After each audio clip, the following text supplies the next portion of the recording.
First up are these gorgeous wood block decor pieces we're going to be decoupaging. To get this project started, I stopped over my website and printed out one of my digital downloads I have available over there. And you do not have to use these designs to recreate these projects. Remix the idea with things that work best for you. I'm putting a piece of rice paper in my printer and just printing this out. I'm not a huge fan of this rice paper. It's a little bit thicker than I care for, but it gets the job done. The piece of wood I'm using is a 1x8. I cut this out back off camera with my miter saw. I'm sorry. Sorry about that. But in case you wanted the exact measurements, I'm just showing you here. Take a little screenshot, you know. And I gotta say, I cut these out before I printed the pieces. It just so happens they fit on here perfectly. Pat myself on the back. I did sand the little blocks right around the front, knock the edges off a little bit so they weren't so sharp. So we're gonna take my favorite wood glue and a little clamp, and we're going to take the excess that I cut off of this piece and create a little stand. Now, if you have a thicker piece of wood, like a 2x4, you don't really need to do this, but I wanted to make sure that these were going to stand up straight, you know what I'm saying? So I had to create this little stand on here. So I'm just smooshing a bunch of this wood glue on here, and I'm taking this little piece that you can see is just an extension of what I cut, and I'm pressing it right on down where we put that wood glue, making sure that it's measured up just right.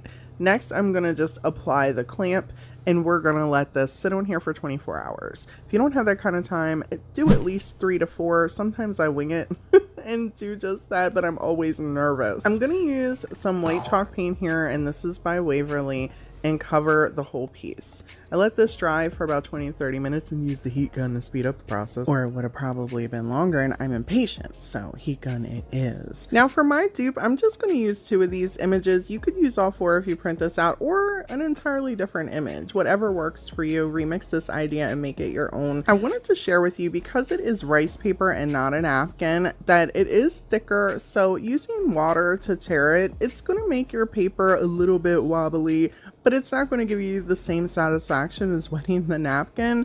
It will make it slightly easier, but more so than that, it really just spreads to the image, and it will kind of spread on your paper, making it a little bit more wet and saturated, and then it might tear your image. So keep that in mind if you choose to use that trick versus just ripping it by hand. And in case you're wondering why I didn't just cut it, it's because I personally feel like ripping it allows it to look more blended in than having sharp edges. But you do you. I'm here to entertain and inspire and give you guys ideas. Take them or leave them. You know what I'm saying? I'm going to be using a glossy Mod Podge for this. You can use matte. I wanted to have a little bit of a sheen on mine, and I'm taking a fan brush. I like to use fan brushes when I'm working with napkin, or I'm working with a thinner, you know, this is paper, but it's thicker than napkin, but you, listen, I like to use the fan brush because the fan brush is really thin around the edges. And I'll explain more in just a second. Because rice paper is still fairly thin like a napkin, I'm doing the less is more method here and working my way down as we apply this. Working this on our piece like this is going to decrease wrinkles and bubbles.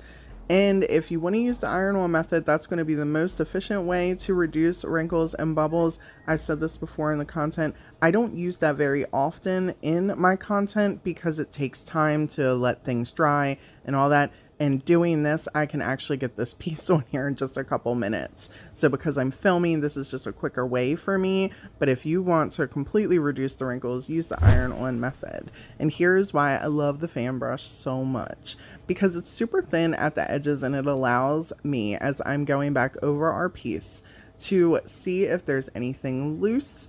And it has a little bit of Mod Podge right on the edge. So if there is anything loose, like right here, it slips right underneath our thin piece, and then I can just squeeze that extra Mod Podge in that is on the end of our thin fan brush, and then just swipe it right on down. Just really like the application process, and I really like the end finish that I get using this when I'm doing thin paper like this or thin napkins. I did seal over these, and I cannot tell y'all how much I absolutely love these pieces. They're stunning, and the designs turned out amazing.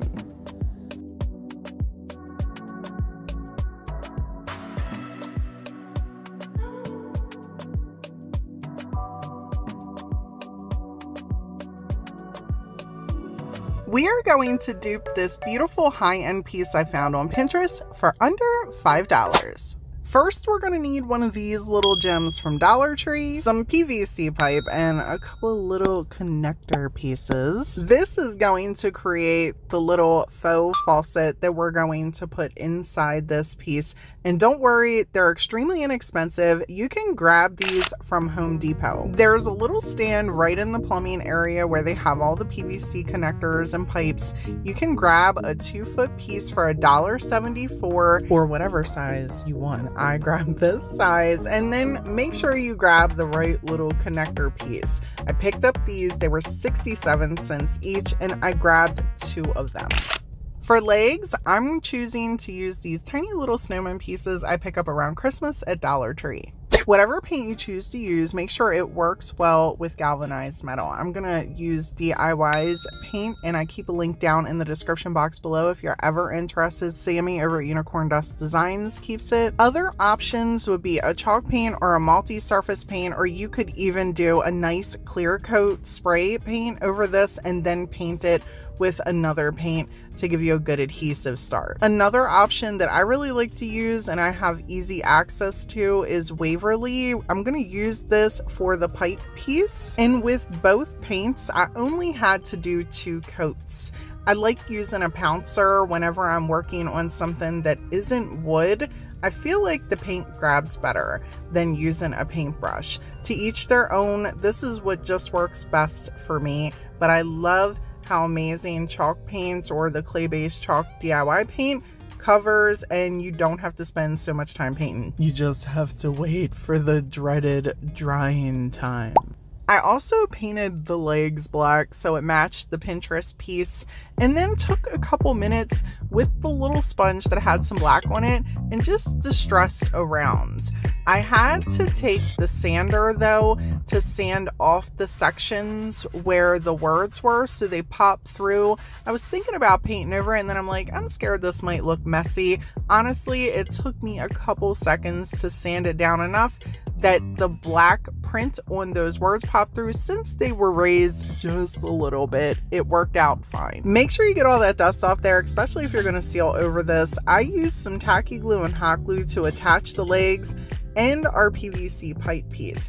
You could use E6000 and Gorilla Glue gel along with some hot glue to get that instant hold, and then you have that long lasting hold with the other glues. I added a little extra hot glue behind our faux faucet just to make sure that it didn't fall over, and let this completely dry overnight. I did use my miter saw to cut down the PVC pipe. You could absolutely use a miter box. I've done that before, and I just swung the sizes, my friends. So use your eye and make some judgment according to what you think will look best in your faucet. I have to say this is probably my favorite Pinterest piece I have ever duped. Kudos to the original maker.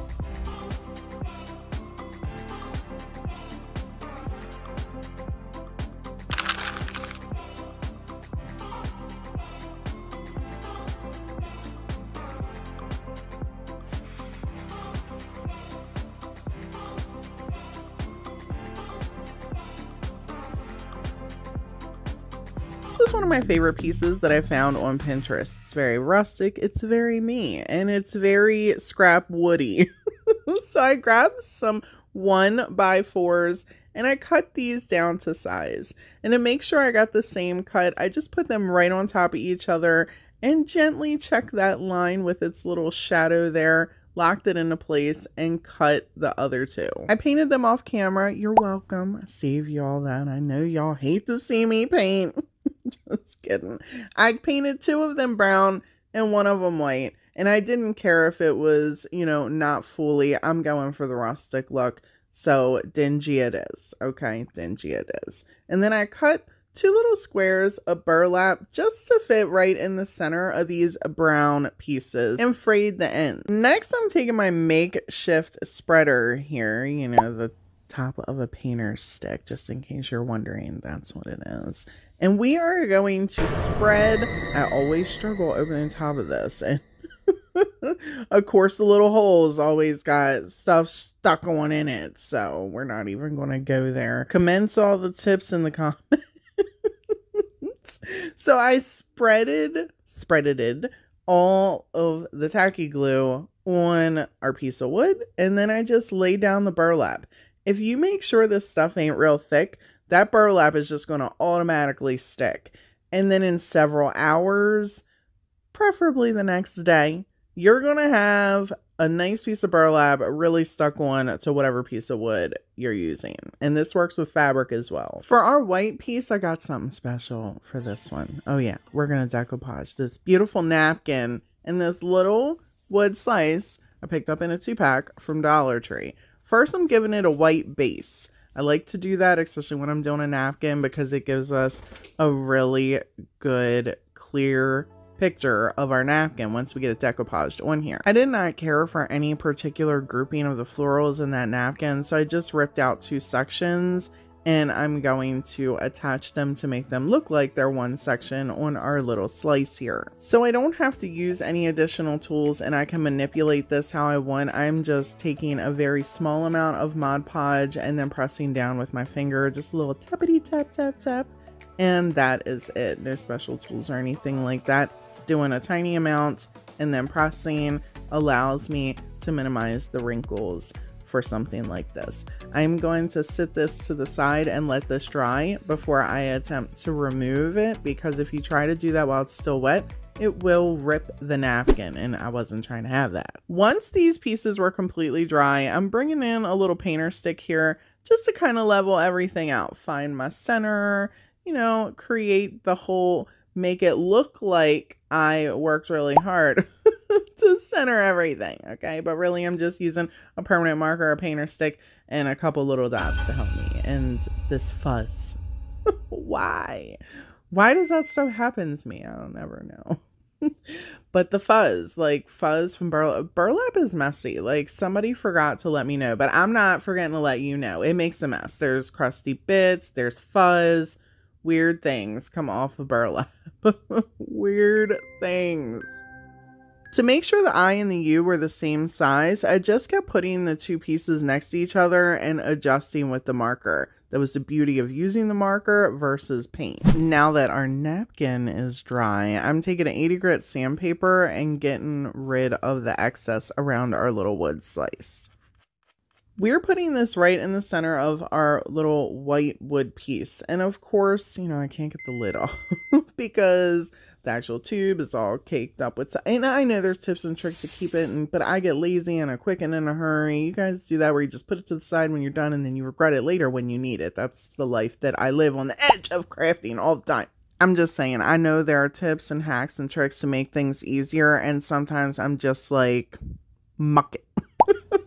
I ain't got time for it. I just want to get it over with and move on and then suffer the next day. But don't do as I do. You know what I mean? Do as I say.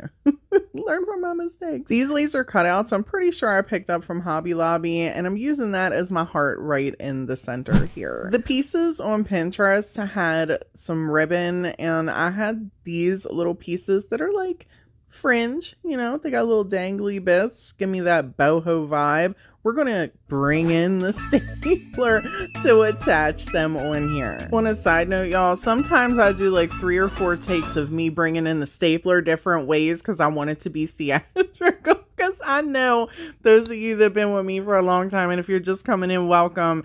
The stapler is such a pun and a joke on this channel. Like, oh my gosh, there's just always something going on. So I'm always trying to just pump it on.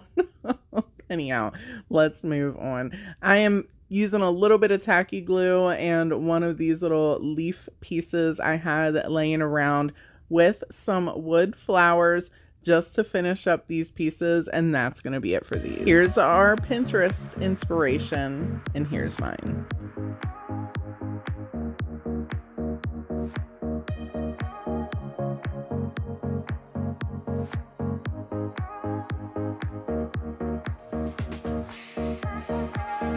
This grapevine candle topper I found on Pinterest had such a stunning everyday look to it. I was inspired to go digging in my stash, and I found this beautiful candle holder I had. It's a little crusty, okay? A little crusty. I got this from Hobby Lobby.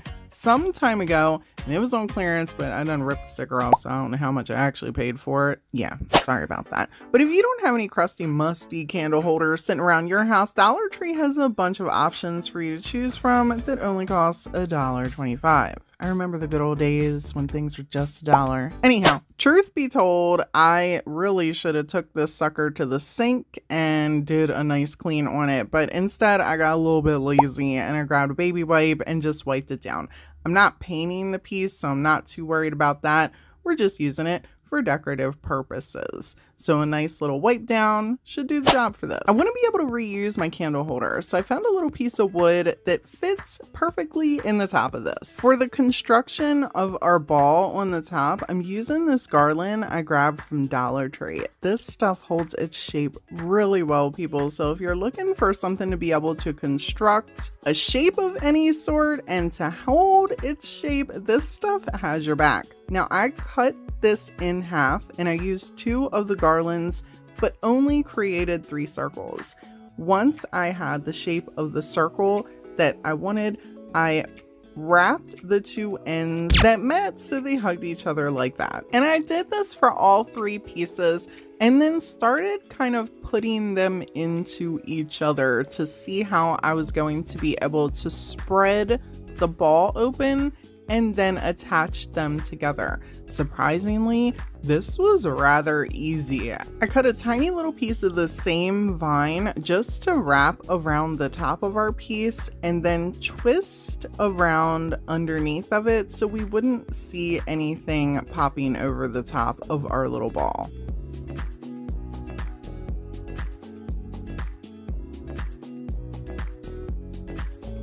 If you want to glue your piece down to your candle holder, you go right ahead. Like I said, I want to be able to change this out and continue to use the candle holder. So I applied all my glue right on top of that little wood flower we have that fits in here perfectly. Add some tacky glue on here to get yourself a nice long hold. I added a couple little succulents and some extra greenery and absolutely love how this piece turned out.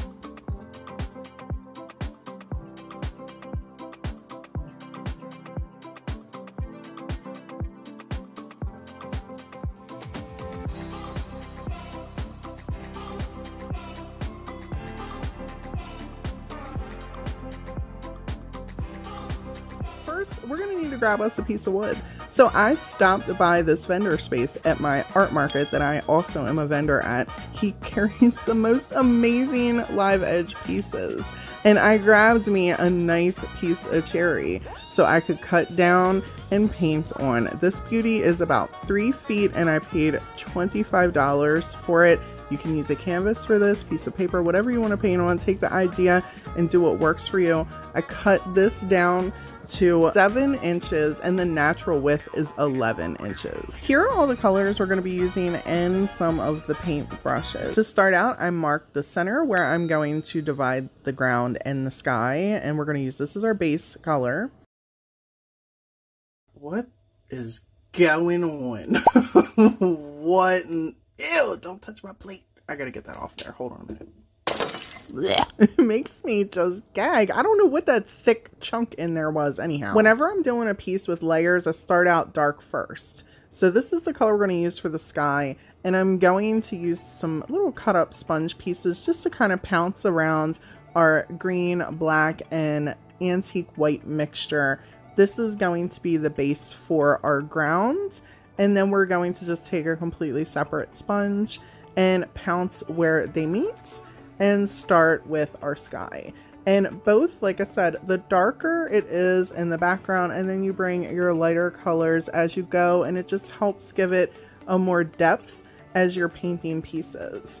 So you want to also make sure that you're switching sponges. You could use paintbrushes, you could use pouncers, whichever works for you. I'm just using sponges here because all I'm really doing is creating the background for the sky and the grass. We don't really need a bunch of detail other than different color variations. And this is probably the easiest process. It's you just swapping out what you're using until you get the colors that you like that are blended together. This part is completely unique to me and completely catered to the way that I do this because I paint these on live edge wood pieces. I like to blend the backgrounds into the woods so this way it looks like the piece is coming out of the wood. And for me to be able to do that, I just take a little bit of water and I swirl it around with my finger around the edges until I get the blend that I'm happy with. If you're creating this on a canvas, blending it in is not going to go the same because it's not porous like wood, so just a heads up. I let this completely dry before starting our barn, and I'm just using a ruler here to make sure that I have some sharp edges as I trim the frame of our barn. And one of the little hacks that I can tell you whenever you're creating like a house or like a structure like this is you want to make sure that your strokes are purposeful. The way you go about applying your strokes with your brushes will help create some different variations in the way that it's seen. So for this, I'm starting out by just going up and down in single strokes with the brush. It's also creating the illusion that these are wood planks. We're going to go over this and create different colors and layers as we go. This is just the base. In the center here, I'm just taking some white for our door, and then I am creating our little windows. So I blended a little bit of a darker gray. Up at the top, we are taking some black and creating more windows. To create the little hatch we have here, I'm taking a tiny little square piece of painter's tape that I cut out and just kind of tracing around the edges to give us that little black box appearance. Be mindful when you're removing it if it's not dry because it will smear. Now if you check out our painting up there to the left, you can see there's a lot of different color variations down on the side that has the door. So I took some purples, some blues, and some gray and a little bit of black, kind of mixed it together, and went around creating different colors. And then going inside of our windows that we created and giving them that little look that we have here in the picture. And then I'm taking single strokes with different colors to create more of an individual look with the wood planks on the top of our barn.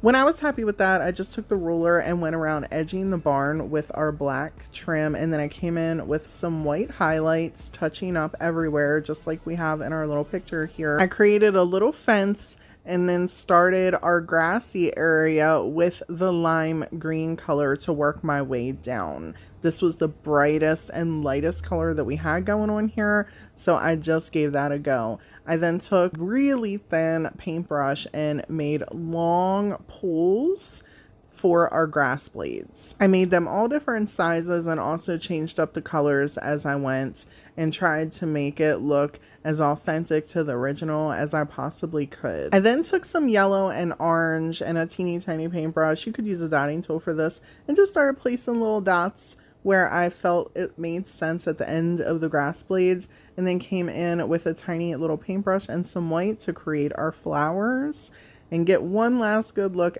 up in the left corner at our original and take a look at my dupe here. I have to say, I think it's gorgeous.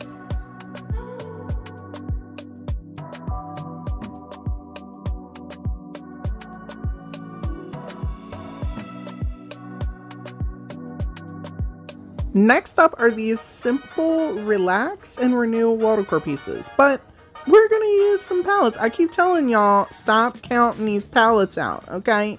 Now to get these painted up, I'm gonna use a technique that I love using. I'm still out of the little tins. I like using tins, but we're sucking that up. And I put some water in a little bowl here and take some acrylic paint, and it just gets it in there quick and easy. You're done painting these. I literally didn't speed this up. I was done. Done in like a minute. If you want a little bit more paint on there while it's still wet, okay, just put a little bit more on your brush and just go right over, and it's like a minute and you're done. Otherwise, if you have to paint these and you're not spray painting them without the water, you know, it just takes a while because there's so many little crevices in them palettes, and this is just really simple and easy and quick. But you do you. Don't, you know, have me over here telling you how to be painting your palettes and, you know, you don't like it. This just works good for me.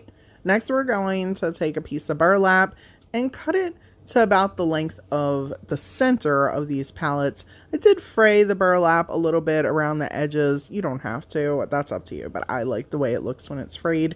And I cut it down to size so it fit just around the edges of each one of the palettes. For this next part, if you have a stencil, by all means use that. I'm just gonna wing it with my hands, and you can use paint too, that'll work as well. I'm just taking a black permanent marker and writing the words right on the burlap, and I recommend doing this before you attach it because that black ink is going to transfer onto whatever you're putting it on, and you want to let it dry so you don't see that through the burlap once it's attached. To make sure this is on here snug and good, I'm going to take a little bit of tacky glue and put it on the center of our palettes, and then we're going to bring in the stapler. I know, you guys missed the stapler. I'm just going to pop 2 of them suckers in right on the edge, but you know, real quick, a small tutorial of how to put staplers in the staple when you realize that they're out.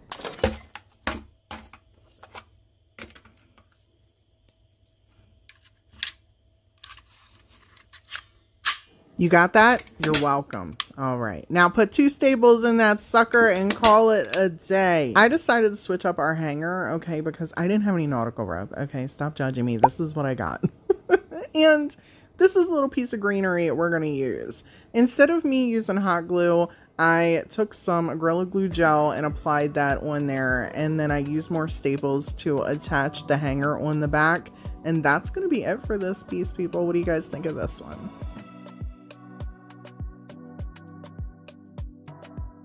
I love the idea of these air plants I've seen all over Pinterest. There were so many different ideas for these, and I'm like, Dollar Tree has these little live edge pieces that we can just, you know, normally they got the little hangers, but I cut them off, okay? I did that off camera, okay? Don't yell at me. Anyhow, cut the little hanger pieces off, and they also have these in an oval shape and in a circle, and you can create these little air plants as well, or you could use a regular piece of wood if you want.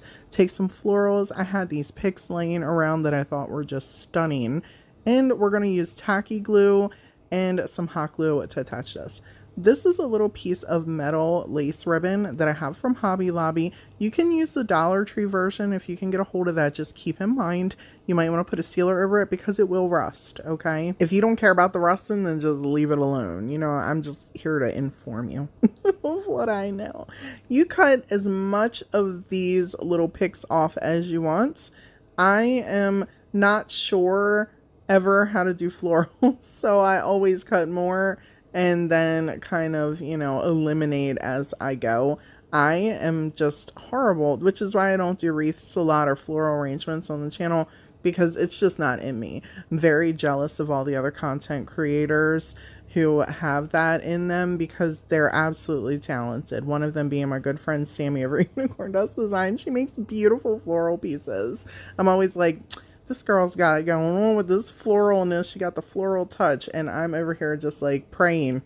It makes sense by the time I get done with it. Anyhow, I'm taking some of the tacky glue and just laying it down behind the florals, and then I'm going to put more over. I'm telling y'all, this stuff is like amazing to use. It holds in so well with a little bit of hot glue for that initial hold. And you will not know that the tacky glue is even there because it dries clear. And usually my pieces hold so well since I've been using this stuff in combination with the hot glue or Gorilla Glue gel.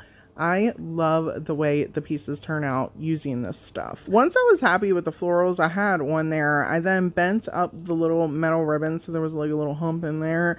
And I just pressed it on down. I took some hot glue and went over the edges and a little bit underneath so we could just get an initial bond on there, and then I let this dry 24 hours, and I absolutely love how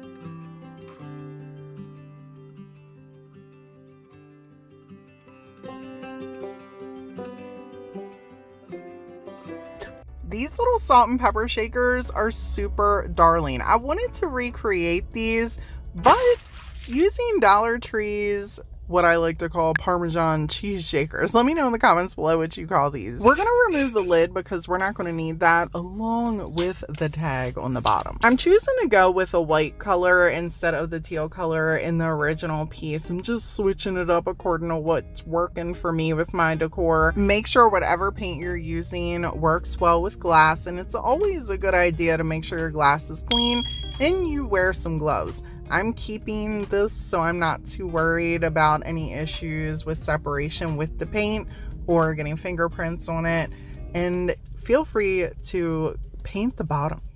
I always have people ask if you paint the bottom. Paint as much of your pieces as you want, my friends. Sometimes I don't, just to save time, but it doesn't hurt to paint the bottom.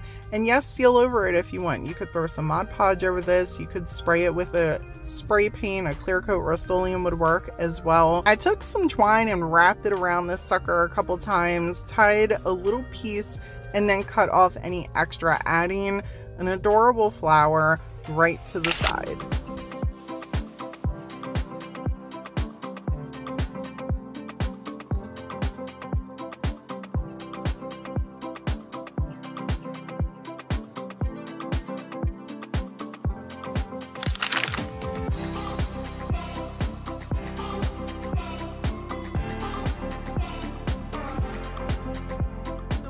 This rustic gem, I knew it was going to be perfect. So off to the patio I went looking for some scrap wood, and nothing seemed quite right for what I was thinking until I remembered I got some live edge wood.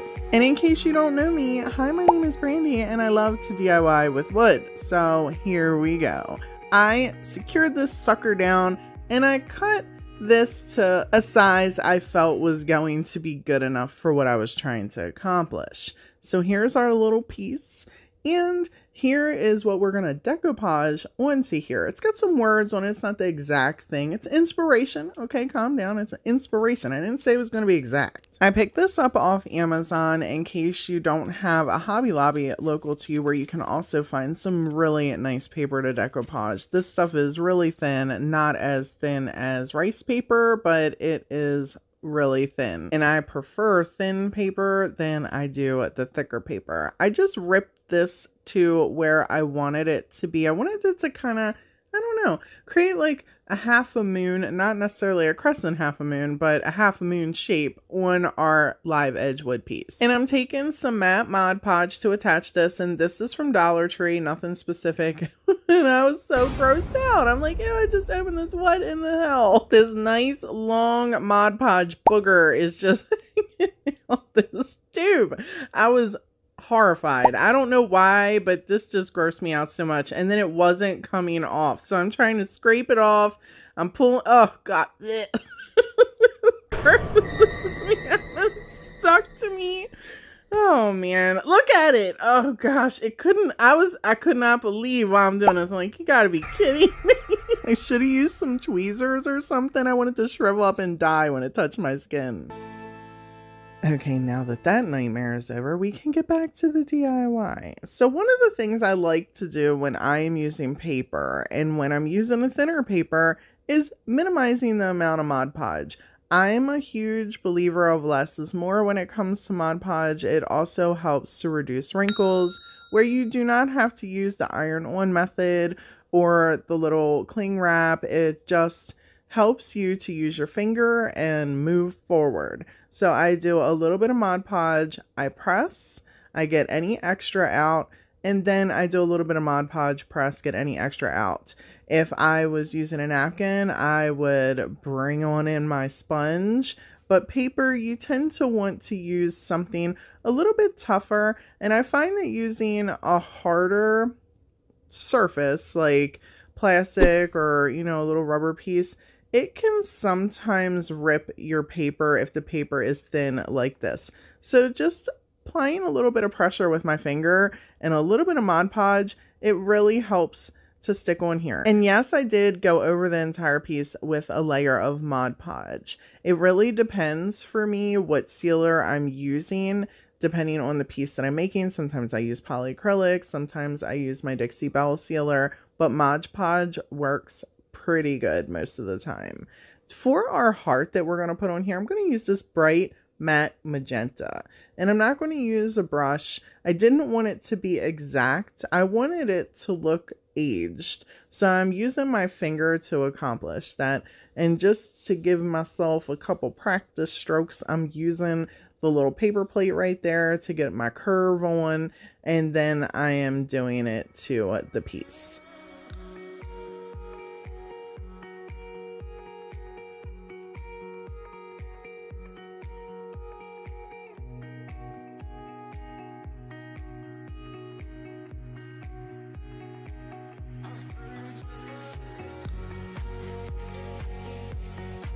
So I waited for that to dry before I traced it with this white chalk paint. I do want to let you know I did not use a heat gun on this because I did not want to activate the Mod Podge underneath of it. So just keep that in mind. You're going to have a little bit of patience here and actually wait for the paint to dry naturally. I used a tiny paintbrush for this. I also was not really worried about it being perfect. My image for this was hoping to come across as though this was kind of etched into our piece of wood. So to accomplish that, we're going to take some of this tutorial beige and just put a little bit on our finger, and we're going to kind of smoosh it back and forth on the wood and the paper that we've decoupaged onto this piece. And everything was dry when I started this process. What this is going to allow me to do, and something I tell my subscribers or viewers not to do with napkins, is it's going to allow us to sand down our paper so this way this looks very blended into our wood. Once I was happy with the brown application, I then took a little bit of white and I used the white to also go into the piece of paper. This way, once we've sanded down the paper and the wood, it's going to give the effect that it all just kind of goes together. For the initial sanding around the edges, just to get the pieces off, the little edge bits, we're going to use an 80 grit sandpaper. And then I go back in with a higher grit sandpaper to actually blend our piece of wood into the decoupage paper. The higher grit you use, the softer the sand, so the gentler the blend is going to be. If I use the 80 grit on this, it is going to muck up and leave scratches all in there. We don't want that. We want it to be very smooth and seamless. So if you rub your hand across the piece, it is really hard to differentiate between where the wood ends and where the paper begins. Side note, does this ever happen to you? I was editing, I was going to cut this out, but I had to ask. Does your microfiber cloth get stuck on things? I had those little, bottle brush cleaners because I use them for different things over on the side, and I had all my microfiber, they were all wrapped around. Oh my gosh. I keep microfiber cloths because I like using them to get the little crusty wood bits off things. Anyhow, let me know in the comments.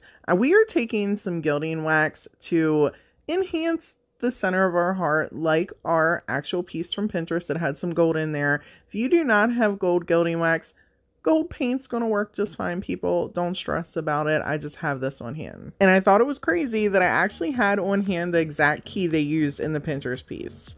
Here is my version.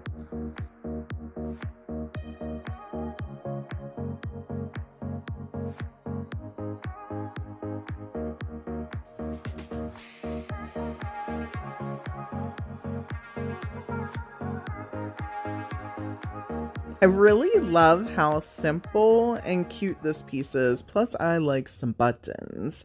And I had this Dollar Tree frame, so I'm like, this is going to work out. And we're going to be using some burlap, which I recently picked this big old roll up for like $6 at Walmart. I felt like that was a steal. We're going to take some of these little pieces I got in a pack at Dollar Tree and some buttons, okay? But first, we're going to bring in our miter shears, and we're going to just nip little bits of these wooden pieces because I like to add little wooden pieces to my things because I like rustic, and I'm actually keeping this piece. And I will say, out of all the frames I purchased from Dollar Tree, this is one of my favorites. And it did not fall apart like I was actually expecting it to, because I've had many of their frames just kind of break on me. This one held up pretty well. Now the glass was still thin, it was still Dollar Tree glass, so be mindful with that. I cut the burlap to fit the very center of the glass and frayed it a bit, and then I smooshed it in between. And as you can imagine, there were burlap bits. Okay, so I had to deal with that. The only way I could figure it out was just to kind of blow in between the two pieces of glass to get them out. So you're welcome.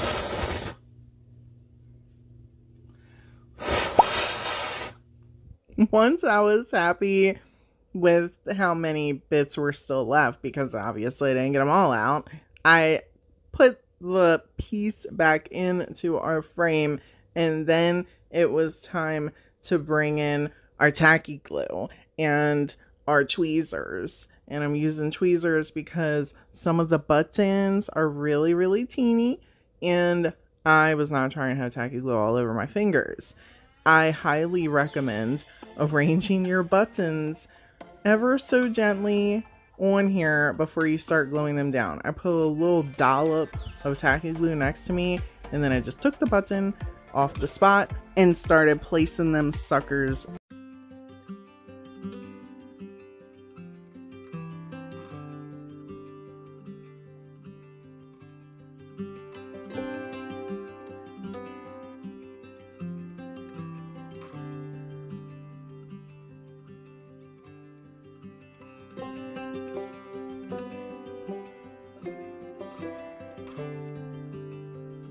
I love the simplicity of these wood pieces, and plus they're wood.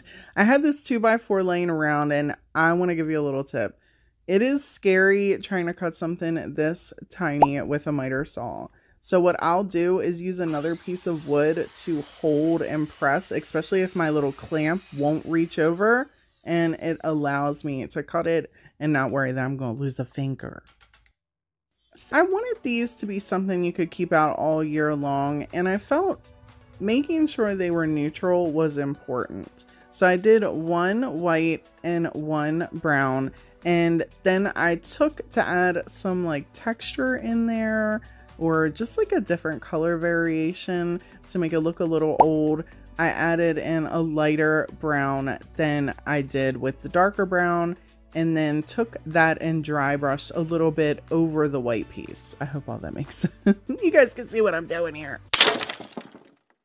Then I'm taking a 400 grit sandpaper and just going over the whole thing. If I took a little paint off, it wasn't a big deal. I just wanted to make sure they were slightly smooth. And then I started with just painting on my letters. If you have a stencil for this, by all means do it. I was really happy with how they turned out until I got to the G in hugs. For whatever reason, I did not drag that sucker down far enough, and it looks a little jacked. But, you know, at the end of the day, they are really cute, and I was happy with it. And these did not take me long at all. I did not want to add the little rope piece at the top. I wanted to give these a little bit of a rustic glam look, and decided to go through my stash and find some glitzy glitter ribbon that I had from Dollar Tree. I cut them down to just 2. This way we didn't have this huge thick clump of this glittery ribbon right at the top, since we had such small blocks. Next, we're going to bring in the stapler, and we're going to use this to attach our ribbon. If you want to squeeze some tacky glue in here, you go right ahead. I highly recommend that over hot glue. Tacky glue is going to give you a longer lasting hold, and it does dry clear. It might look scary and white and gluey for a day or two, but it will eventually turn clear.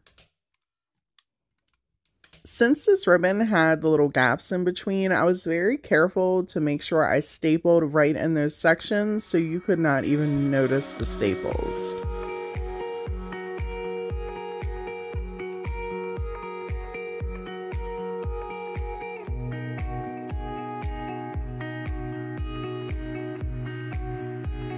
Be painting this beautiful piece that I found off Pinterest. Are you questioning my painting skills? Because if you are, you really shouldn't. When you click on that subscribe button, I'm talking we DIY all kinds of stuff, and that includes painting our own stuff on some live edge wood.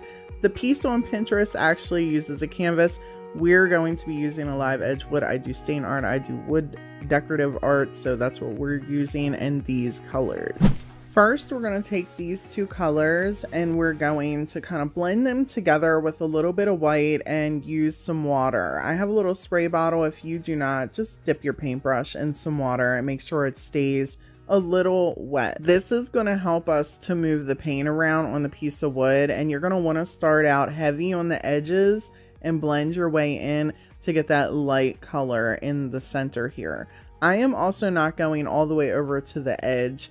I am going to blend this paint into the wood so it fades like an ombre look. I know what you're thinking, Brandy, you're wild. Listen, if you need more detailed information, I have your back. I actually do a Tutorial Tuesday series on my channel, and I will link the tutorial for this if you're seeing this after I publish it on Tuesday. Here I'm just taking a little sponge with some water, and we are just moving the paint to the edge. We're being very careful to make sure we don't take it all the way over to the live edge section, so we have some of that beautiful wood tone pop through. For the base of the tree, we're going to use this brown and mix it with some black. Now, I like to lay down the darkest color first, and don't be afraid to use more than one color brown, mixing it with the black. It gives your tree a nice dimension and gives it a little bit of a textured look, and there's really no right or wrong way. We're just kind of taking the paint and bringing it to where we have our tealish blue color where it meets right there. We're going to keep our outside edge fairly rickety because it is a tree. We don't want it to be perfectly straight. The bottom pops out a little bit more than the top. And when we get to that middle area, we're going to start creating our branches. Now, I will tell you that I was consistently stopping while filming this because the picture was on my phone and reverting back to checking to make sure that I was keeping up with the basic structure of the Pinterest piece. I kind of went out and did my own thing in certain spots and just put little branches and stems where I felt they looked nice according to how I painted the tree, because it wasn't on a canvas. This live edge did have a shape to it, and I wanted to make sure that I was not leaving huge gaps on this. I did use different sizes of paintbrushes. Nothing particular like you should have to use this. I'm not a professional painter. I don't do this to give those types of tips. I just give you the types of tips that I know works for me. Like this particular brush, I feel is really good for making little petals. The angle of it and the size of it, it really works out perfectly, and it allows you to get that point on there.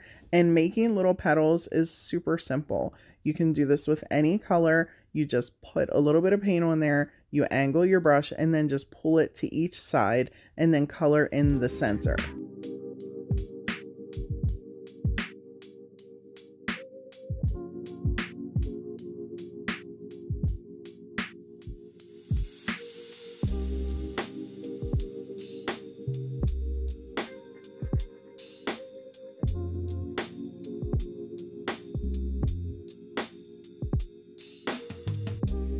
You'll notice I didn't have every single petal touching a brown spot because we're going to come back in and tie that in, adding our little extra brown stem pieces and make like a little vein down the center just like this.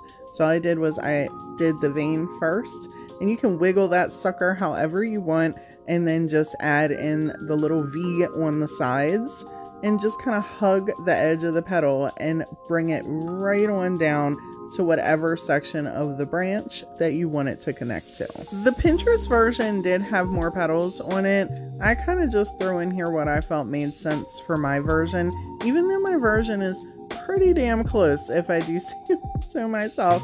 I was really happy with how this piece turned out. The most difficult thing about this was the heart, in my opinion. If you want to start off with something simple for yourself, if you haven't watched any of my tree paintings, This was fairly simple, I feel like, as well. You guys voted on me painting barns and scenery of barns for spring, so that's about to get real interesting. And I want to thank all of you for the ideas and for voting on that, because it helps me bring you guys content you enjoy watching. Before I put the heart on here, I wanted to add a couple more touches just to kind of bring out the piece. And I took some black paint, went around the edges, and I put a couple little lines in certain spots and just kind of blended that out with my finger. I also took some of the light color paints and did that as well. I'm using this paintbrush right here for our heart, and I'm starting by just doing half. And let me tell you something. I was definitely really nervous, and I messed up, and I do go over that in the tutorial, and I'm going to show you here as well and quickly talk about that. So for this, whenever you're using a lighter paint on a darker background, it does not pop out. And when you're trying to create something like this, because it's supposed to give you the impression that it is carved in the tree, it can be a little bit of a pain getting that lighter color to pop out while making it look like it's in the tree. Now, if you're thinking, Brandy, why don't you just use chalk paint because it's thicker? Chalk paint is going to give me a depth on something that I don't want depth. Acrylic paint is extremely flat and chalk paint is not. So I like using acrylic paints for projects like this because we want it to stay on the piece when I'm doing my wood or soak in. And that's even the same for a canvas, unless you're going for more of a textured look. I just prefer this kind of paint. To fix our heart, now that I have it all colored in and I'm happy with the color and the background is not popping through anymore, I am taking a little bit of black and just tapping around the very edges and pulling it with the grain of what looks like on the tree. So this way it gives us the appearance that on each side of the heart, now I don't do it for the entire thing, but I do it for a lot of it, but it gives us the appearance that on each side of the heart, the tree is still going up and down while the heart is moving sideways and up in curvy ways, if that makes sense.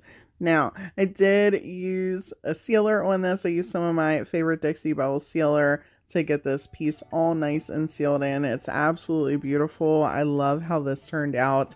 I am running out of live edge wood, so I am going to have to pick up some more. But how stunning it is.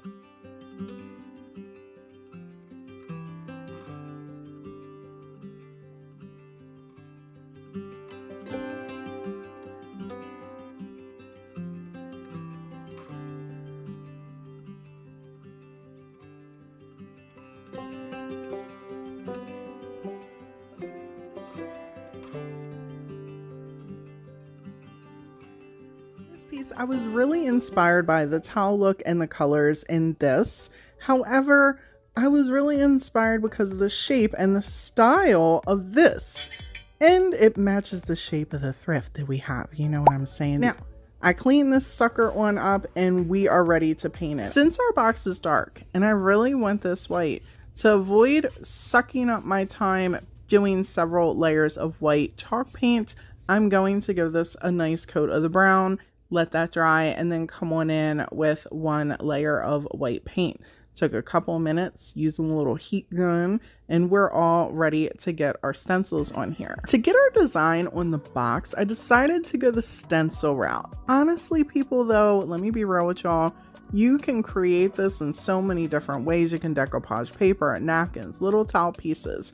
I figured stencil would be one of the easier ways for me this week. I was sucked for time, so I wanted to also customize the colors according to what I wanted, and stencils are going to give me that option. I will tell you 1000% though, if you do not want this to bleed or smoosh underneath your stencil, please, please, please take your base color and go over your stencil. Make sure it is locked in place there, and or use Mod Podge to go over the stencil and then apply your colors. This is going to stop any bleed through from the stencil. Again, I said I was a little bit smoosh for time this week, so I just went ham and painted it anyway. I did have to go over this with some of the white paint and touch up some of the bleeding from the stencil colors. Personally, this is really therapeutic to me. Painting is like my zen, decoupage is like my zen, touching up little details is like my zen moment. So I never mind having to go back and do that stuff most of the time. We're going to add little legs onto our box. So I'm just taking some beads here. Make sure you're adding wood glue on here for that long lasting hold. I then took some greenery. I think a little succulent would look really cute too. Pop that one in here and added a little bit of those accent white rocks that Dollar Tree carries, and really love how this turned out. I have been wanting to recreate something like this for quite some time, and honestly you can buy mirrors all over the place for inexpensive prices, but when I seen this little gem at my thrift store, I was like, I know exactly what I'm doing with it and I'm bringing it on home. But viewer beware, I have had a bunch of bumps in the road with this thrift makeover. At first glance, and what really drew me to this was I thought this was wood. Okay, I had a certain idea, a certain, you know, style that I was going for, and as I started cleaning the piece off, I was like, this don't seem right, but we're gonna keep on going. So I took a piece of sandpaper to sand this down, and here we go. The paper starts peeling off, and I'm like, okay, so we're not gonna be just sanding this down. Now I have to get all the paper off, because if not, when you go to resell things like this and you paint over it, as time goes, that paper is going to peel on up. So I had to get all this paper off. So I'm going and going and going, and I struggle with hand grip strength. You know, I'm just letting y'all have it with this DIY. So I'm just going to let y'all know all the things. So I was like, you know what, muck this.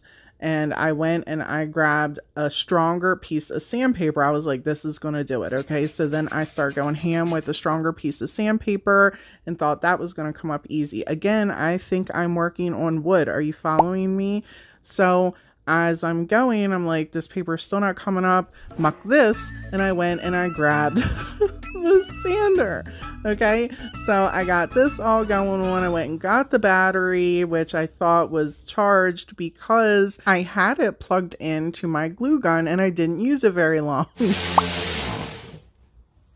Are you serious? Man. People, I stopped filming the outside process at this point because I was so frustrated and realized that that was not wood. It was MDF and it was shredding. You want to talk about upset? I was about to just throw the whole project out the window, but we're not going to do that because this is a DIY struggle and we get past the struggle and just move on. Unless it's a ball of yarn, then we have lines and we quit there. Okay, if you haven't seen that video, then you wouldn't get the pun, but some of you will. That's right, a yarn ball made me tap out. Okay, stop judging me. We all have our problems.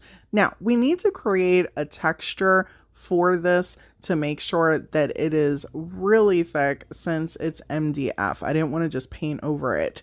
One of my favorite go-tos is to take some joint compound and some calcium carbonate and mix them suckers up with some chalk paint. So I'm just taking the paint that we already had mixed here and I'm smooshing everything together to get a really nice thick consistency. I picked these chippy brushes up, I don't even remember where, and thought to myself, let's use a chippy brush to get a real thin texture going. And I got sidetracked. Y'all ever just love how soft a brush feels sometimes?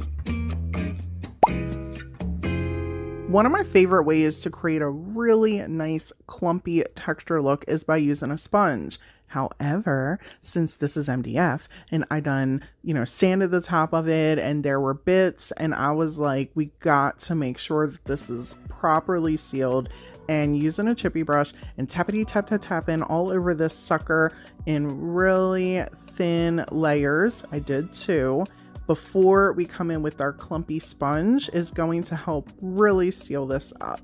I took a smaller brush and went around where the mirror piece is. And people, if you are worried about getting paint on glass or mirror, don't be. It is super easy to get up. You can just go over it with a little razor and just chip off that paint super easily. Once this was mostly dry, I came back in with our sponge and went ham with the clumps. And I did this 2 different times to give it a really, really nice thick textured look in certain sections. And you can do this according to your style. If you are happy with the initial tappity tap tap tap in and not using the sponge because this will have big chunks in different sections, then just leave it. While our Mira is off drying, and I actually let this dry overnight, you're gonna need popsicle sticks, and hello yarn, we meet again. You're gonna need some yarn. I'm using white for this. Use whatever color you want. And I'm chopping off the edge of our popsicle sticks. You could use painter sticks if you don't have these laying around. And then you're gonna wanna cut your yarn to size. That really is a preference, and it's painstaking. So, you know, I decided to actually wrap this in a big circle between my elbow and like the top of my hand, and this is what we got. And then I clipped it and then started the gluing process. To glue it, I'm using tacky glue and hot glue. On a side note, completely unrelated to the DIY, I noticed my tacky glue was getting a little clogged. And I wasn't sure who else was going to think that this was satisfying to watch besides myself. So I decided to share as I pulled this giant clump right on out the top of this tube. You're welcome.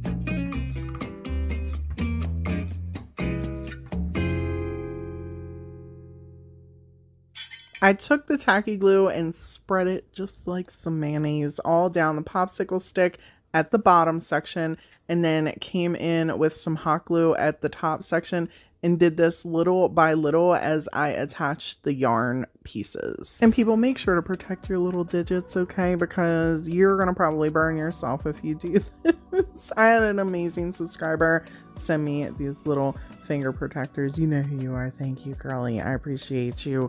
And I went about tappity tap tap tapping all along the hot glue, all along this yarn, making sure that this was glued down here thoroughly, and then took our other popsicle stick, put more tacky glue on the bottom of that and a little bit of hot glue, and pressed the 2 pieces together so it smooshed in our yarn really, really well, so it wasn't going anywhere. This is not the original way I wanted to go about this, but since our piece is MDF and a bunch of other little random things in my mind I had running through it, I figured it would just be best to do this off the piece and then attach this on to the piece so I had better control over the yarn and the attachments. I cut the yarn to size, and for all the trouble that this sucker put me through, I really enjoy the end result. Let me know in the comments below.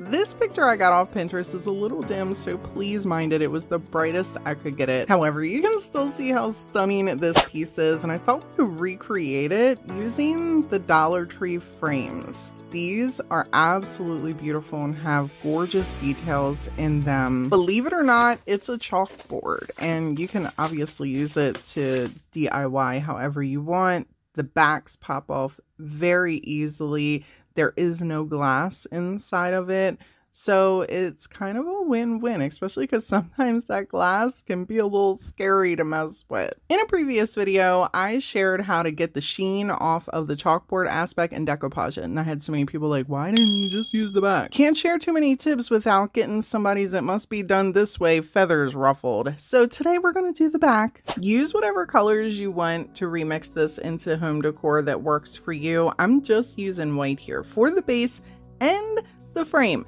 which I actually painted off camera because it's a little tedious trying to get in all those little grooves, and took some gold gilding wax to add some highlights where those designs really pop up and are raised. There are several ways you could go about recreating the center. I decided to take this little ornate laser cut that I had sitting in my stash. I think I grabbed this from Hobby Lobby, and applying some of the same gilding wax I put on the outside right to the frame, so this way it just all matched. I really love the little ornate design of this piece, and now came the fun part. I had already taken some napkins. I did not like any of the designs that I had on my napkins for this, so I grabbed some of my TDS Decoupage paper and started taking this and just fitting it over little sections. If you're not familiar with me, I have a decoupage paper brand called TDS Decoupage Paper. I do keep links down in the description if you're ever interested. I did decide to go with a design that is on this particular paper. This one is called Les Oilettes. It's French, which just means carnations. We're going to take some Mod Podge as our medium and attach this tiny little section that I cut out of this paper. And yes, I know it is a tiny piece. Brandy, why didn't you just slap some Mod Podge on the whole thing and slap the paper down? I don't know why. Probably force of habit of me just going section by section and knowing that this works for me. So, you know, my subconscious is just leading the way here. I plopped a little bit of glue around this and attached our little laser cutout, and how stunning did this turn out.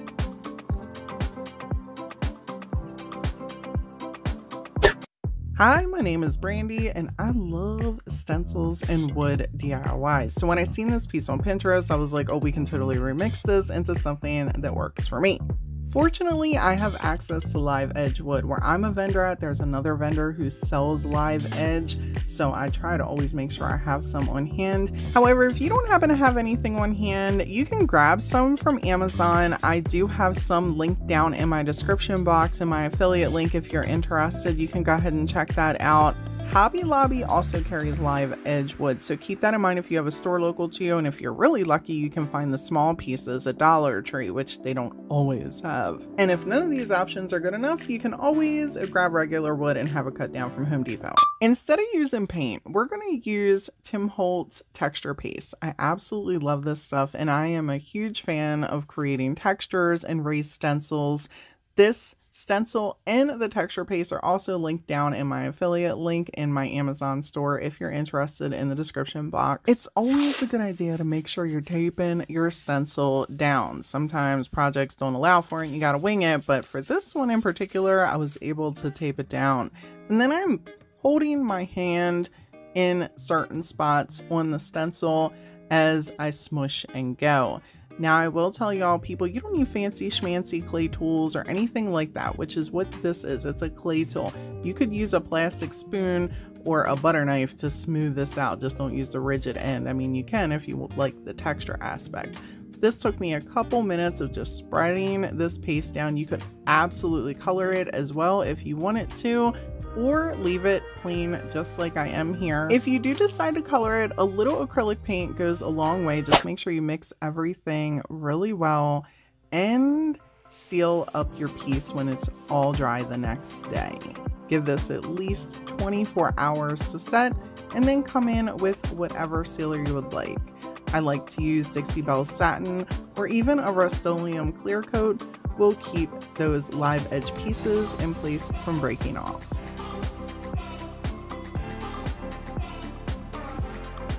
This book riser I found on Pinterest could be put in so many different places in your home, and it's also extremely inexpensive DIY because Dollar Tree has a huge section of books that come in all different kinds of sizes.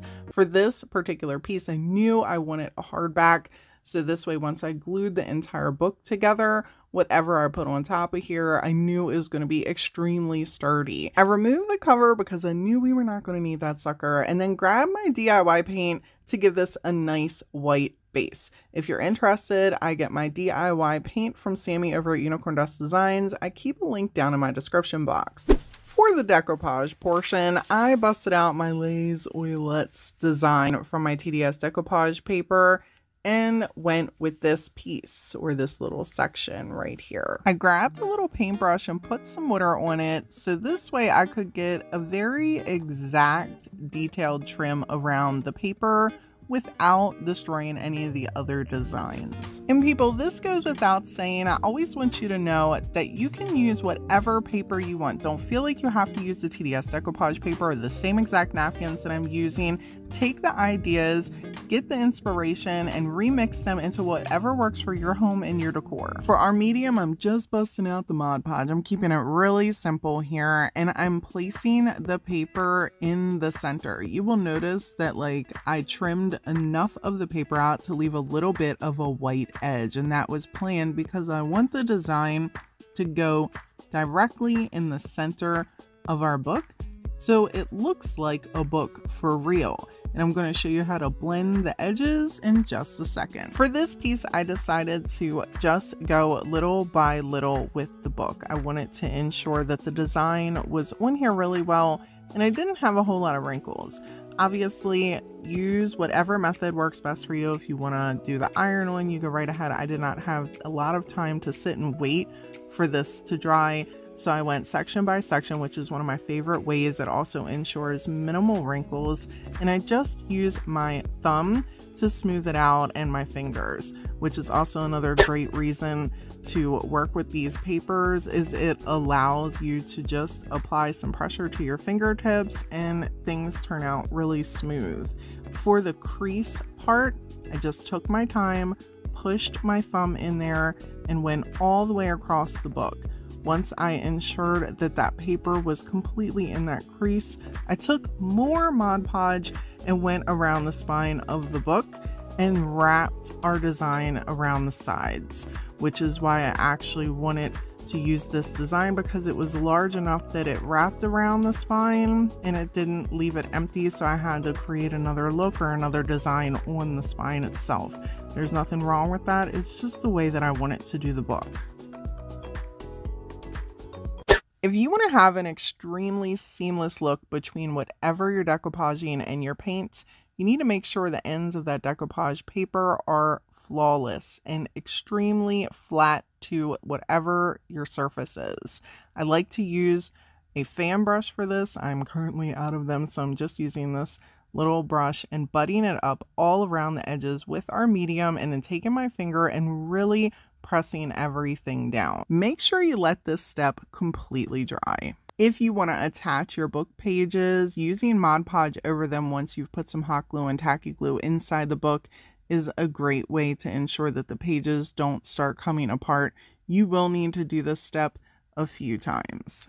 As you can see here, now that this is dry, there's a definite division between the paint and the paper. I do not like that. I like to come in with either a chalk paint or the DIY clay-based paint that I'm using right here. I put a little bit in a spot and then pull it off with my finger. You might be asking to yourself, Brandy, why are we doing that? Because if I just do it like this and go over the edge, you can see that there is a line of paint.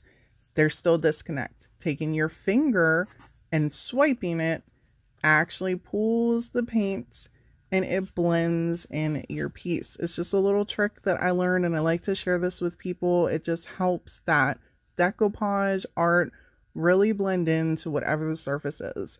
You can take some of the paint like I am here and just tappity tap tap tap and smoosh smoosh smoosh a little around on the decoupage paper. This just really helps everything blend together so you can't tell where one ends, the other one starts, and that's why also picking the background paint helps. If you make sure it matches your paper, you won't be able to tell where one begins and one ends. For some legs, we're going to just use these wood snowmen from Dollar Tree, tacky glue, and some hot glue, and pop right on the corners. Feel free to seal over your book in about 24 hours after you've created it, allowing things to dry, and your riser is all set.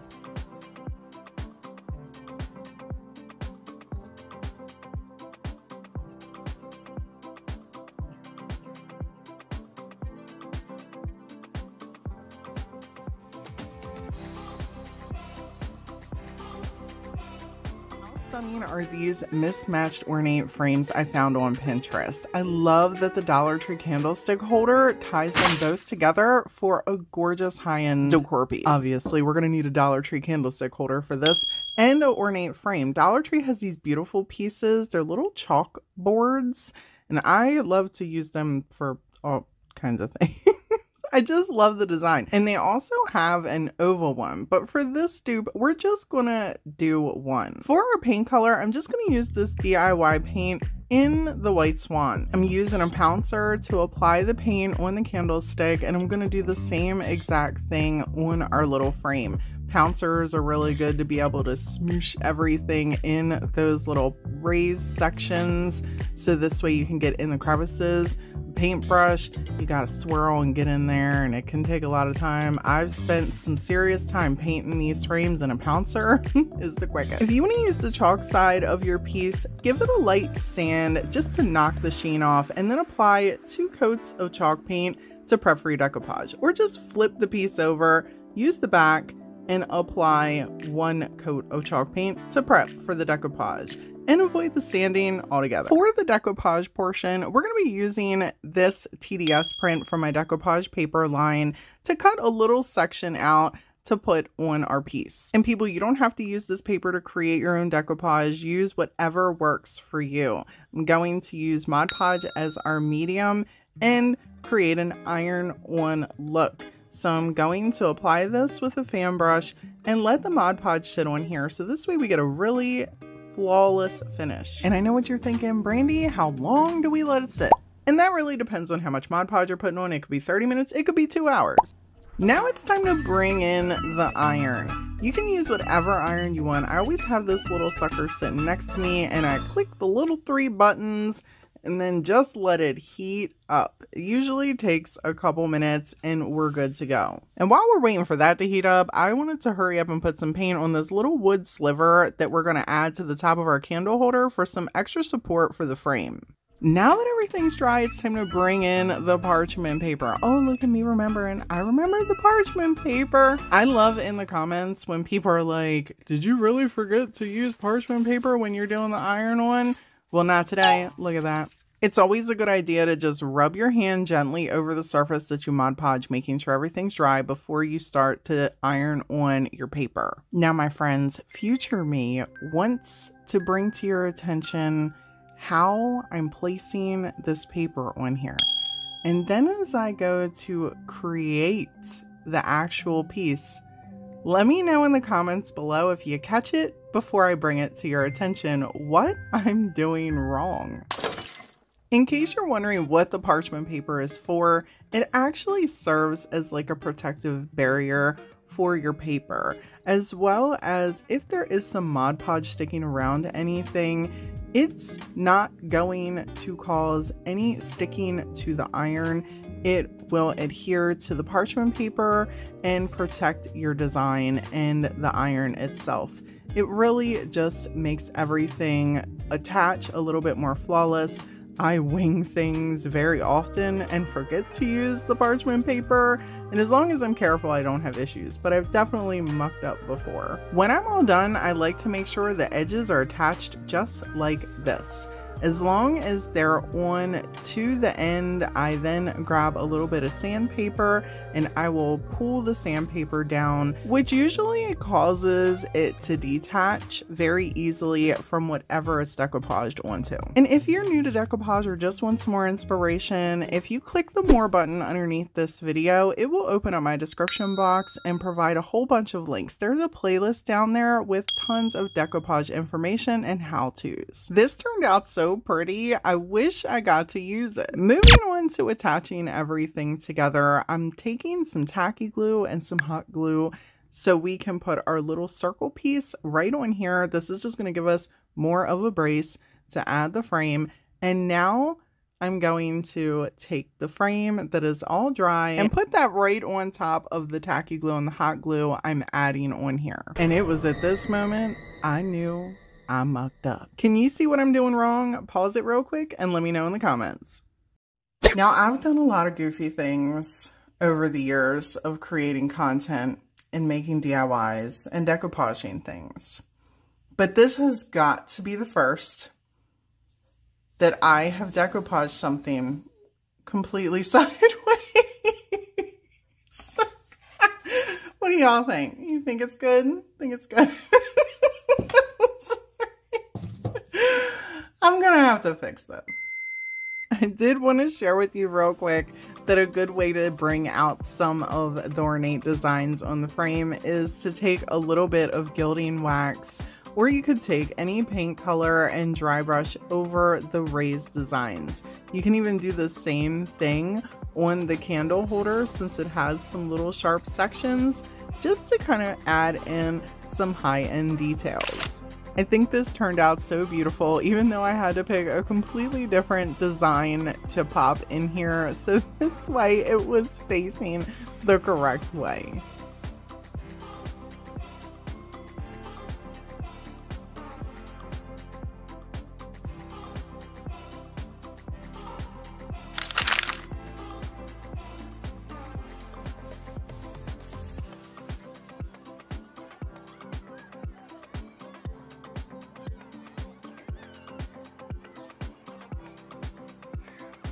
This gorgeous high-end piece I found on Pinterest was actually a video, so I had to keep pausing to try and get good pictures so we can dupe this. We're gonna need 2 of Dollar Tree's wall wood hanging decor pieces, and we're gonna just chop off the little hangers because we're not gonna need those. On the Pinterest piece, there were 2 gold frames. I wanted a thicker frame and found these wall decor pieces at Dollar Tree and just grabbed these up. I figured they would work perfectly until I realized I couldn't pop them out.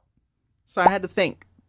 And then I brought in the hammer, this little tiny baby hammer, so we could just tappity tap tap tap right on the backs of these and pop them right on out. It worked like a charm, luckily. Just brace the frame on something and you're good to go. Dollar Tree really is making some quality stuff when you can't even break something on purpose these days. I removed the hangers on both the boxes because we're not going to be needing any of them, and then grabbed the sander just to get any of the extra crusty bits that were left after hammering out the back, so this way it's smoothed on down.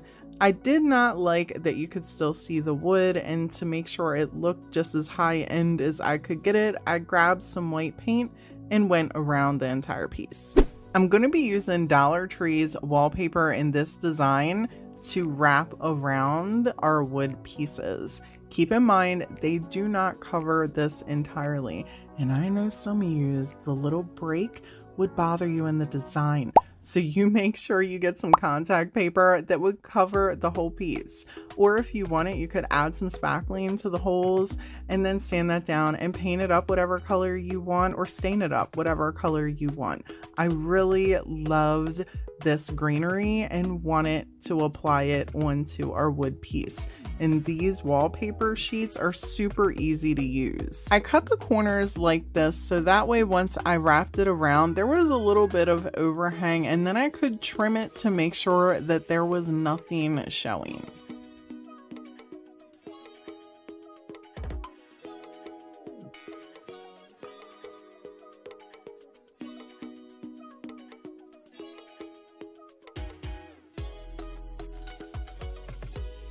I took some tacky glue and hot glue and attached little beads right over the hanger holes to create feet. Then I applied more tacky glue and hot glue to the insides where we're going to place our first shelf.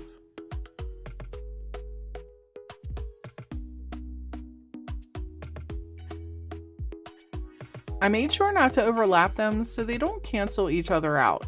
And then I grabbed the shelf and gently placed it so it overhung on the outside just a little bit, and then did the same thing on the other piece. I applied the top shelf on and I let this dry overnight to ensure that everything was glued really well together before I started using it.